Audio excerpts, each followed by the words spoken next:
Okay, this is a short video. We're going to talk about the use of the ignore relation. It's not going to be a full tutorial, but the intention here is to specifically answer a question from an answer in the forum. User 164, etc. You didn't provide your actual name, but at least I won't mispronounce it this way. So let's get to it. So you can see I've got a sketch here, very similar to what you showed in the forum. Two circles, they're positioned in the x and the y-axis dimensions to the center lines. You can see I can select those on both of them, drag them if I want to, so dragging left and right.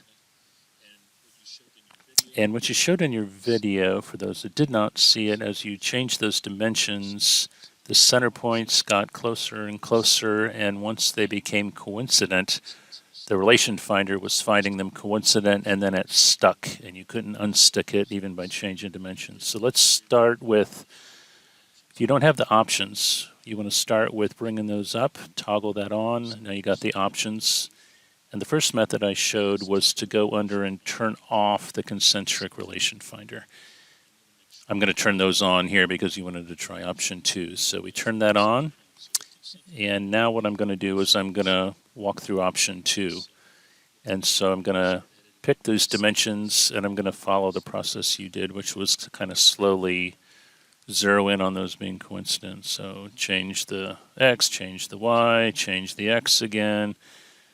It shouldn't really matter how you get to this, but I'm going to change this to 65, and you'll now notice they're the same height. So when I go in there the next time to make that edit, you can see it found a coincidence between those centers. They're both 65, but because they're coincident, when I try to type in 70, it's going to tell me, can't do that because you're over constrained. Now, I can go in there and relax that coincidence. That would have been option 0. I didn't necessarily spell that one out. And it would do it for this instance, but what if you want to make sure it never finds this again? Maybe that dimension comes back to be coincident again. So I'm going to go under here and I'm going to pick ignore relations. This is sort of an anti-relation. It says do not do something. You can see the description there. It defines which relations will be persistently removed from the relation finder results. So I'm going to pick the dimension and I'm going to pick the related relation. I'm going to say OK. You could see it creates that sort of an asterisk, except it's only got 5 legs instead of 6.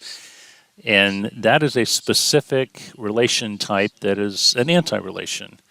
Do not ever find that coincidence again. So now if I go in here and I change the 65 to a 70, it moves. If I change this 65 back to 70, it does not refine that. It still ignores it. And it will always ignore that.